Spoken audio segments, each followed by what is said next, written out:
మీరు మీ wedding are event కోసం ఫోటోగ్రఫీని book చేసుకునే ముందు ముఖ్యంగా తెలుసుకోవాల్సిన విషయాలు అవి ఏంటంటే, మీరు నివసించే ప్రదేశాన్ని బట్టి, మీ రిలీజియన్ని బట్టి, మీ క్యాస్ట్ని బట్టి మీకు రిచువల్స్ అనేవి వేరుగా ఉంటాయి. సాంప్రదాయాలు అనేవి ఒక్కొక్క ప్రాంతానికి ఒక్కొక్క కులానికి ఒక్కొక్క మతానికి మారుతూ ఉంటాయి. అందుకని ఏంటంటే, ఫస్ట్ మీ ఇంట్లో ఏం జరగబోతుంది, మీ వెడ్డింగ్ లో ఎలాంటి అకేషన్స్ ఉండబోతున్నాయి అనే విషయాన్ని మీరు ముందు క్లారిటీగా తెలుసుకోవాలి. అవి ఏంటంటే ఎంగేజ్మెంట్, పసుపు దంచడం, నూనె నలుగు, మంగళ స్నానం, గంధపు నలుగు, పెళ్లి కూతురుని చేయడం, పెళ్లి కొడుకుని చేయడం, తర్వాత స్నాతకం, మెహందీ, సంగీత్, ఉపనయనం, వెడ్డింగ్, రిసెప్షన్, వ్రతం, ఇలా ఒక్కొక్కరికి చాలా అకేషన్స్ ఉంటాయి. దీంట్లో మీకేమున్నాయి, మీ వెడ్డింగ్ లో మీకు ఎలాంటి అకేషన్స్ జరగబోతున్నాయి అనే విషయాన్ని మీరు క్లారిటీగా ముందు తెలుసుకోండి. ఆ తర్వాత ఈ విషయాన్ని ఫోటోగ్రాఫర్ తో డిస్కస్ చేయండి.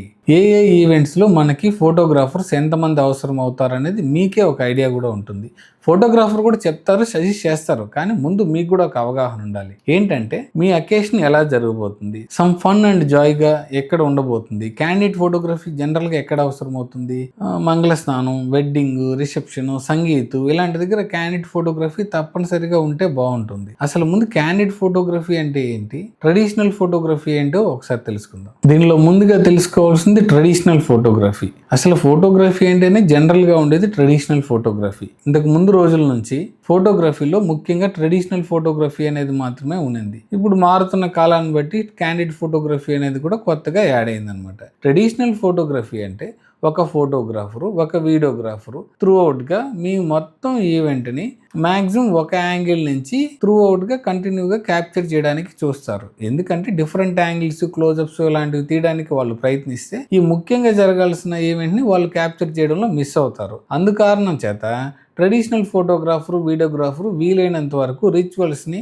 ఫ్యామిలీ ఫొటోస్ని, వైట్ షాట్స్ని, ఓవరాల్ ఈవెంట్ని ఎక్కడ మిస్ అవ్వకుండా కంటిన్యూగా క్యాప్చర్ చేస్తారు. ట్రెడిషనల్ ఫోటోగ్రాఫరు, వీడియోగ్రాఫరు ఓవరాల్ ఈవెంట్ని త్రూ అవుట్ కంటిన్యూగా క్యాప్చర్ చేస్తారు. ఇది ట్రెడిషనల్ ఫోటోగ్రఫీ. అసలు క్యాండిడ్ ఫోటోగ్రఫీ అంటే ఏమిటి? క్యాండిడ్ ఫోటోగ్రఫీ అంటే డిఫరెంట్ యాంగిల్స్ నుంచి natural smiles, expressions and closeups and any moments, ఆ smile and fun and joy or emotional మూమెంట్స్ని క్యాప్చర్ చేయడానికి యూజ్ చేసేదే క్యాండిడ్ ఫోటోగ్రఫీ.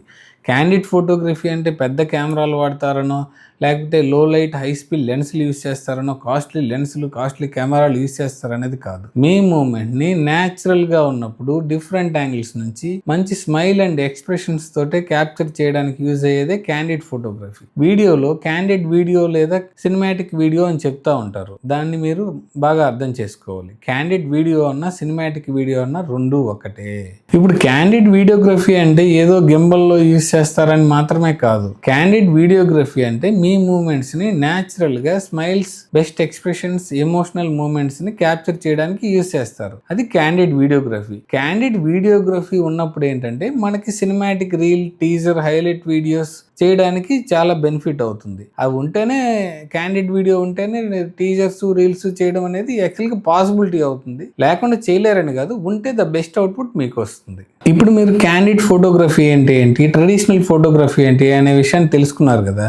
దీన్ని బట్టి మీ ఈవెంట్లో ఎప్పుడు ఎక్కడ క్యాండిడ్ ఫోటోగ్రఫీ అవసరం అవుతుంది, ఎప్పుడు ట్రెడిషనల్ వీడియోగ్రఫీ అవసరం అనే విషయాన్ని మీరే డిసైడ్ అవ్వాలి. ఫోటోగ్రాఫర్ మీకు తప్పక సజెస్ట్ చేస్తారు, కానీ ముందు మీకు కూడా ఒక అవగాహన ఉంటే మంచిది. ఇప్పుడు వెడ్డింగ్ ఫోటోగ్రఫీలో సాధారణంగా candid photography, candid videography, traditional photography, traditional videography, aerial view కోసం డ్రోన్ కెమెరాస్, ఆడియన్స్ క్యాప్చరింగ్ కోసం ఆడియన్స్ కెమెరాస్ అని తప్పకుండా యూజ్ చేస్తారు. అంతే, ఇక్కడ మీరు కన్ఫ్యూజ్ అవ్వాల్సిన విషయం ఏం లేదు. కాకపోతే మీ క్రౌడ్ ఎక్కువగా ఉంది, మీ భోజనాలు లేదా ఆడియన్స్ ని లేదా ఎంట్రీలో వచ్చే వాళ్ళని, పోయే వాళ్ళని తీయడం కోసం మీకు తప్పనిసరిగా ఆల్ మూమెంట్స్ క్యాప్చర్ అవ్వాలంటే అడిషనల్ గా కెమెరాస్ ని యాడ్ చేసుకోవచ్చు. అది మీ కన్వీనియంట్. కొంతమంది ఏమంటారు, డైనింగ్ హాల్లో తినేటప్పుడు భోజనాలు తీయబడలేదు, అవసరం లేదంటారు. కానీ చాలా మంది ఏమంటారు, లేదు మాకు తప్పకుండా డైనింగ్ హాల్లో ఫోటోగ్రఫీ చేయాలి, అందరినీ కవర్ చేయాలి అంటారు. అది మీ కన్వీనియంట్. ఫోటోగ్రాఫర్ వీలైనంత వరకు తీయడానికే చూస్తారు. స్పెసిఫిక్ గా కావాలనుకున్నప్పుడు ఫోటోగ్రాఫర్ తో డిస్కస్ చేయడం మంచిది. యాక్చువల్ గా ఎల్ఈడి స్క్రీన్ అనేది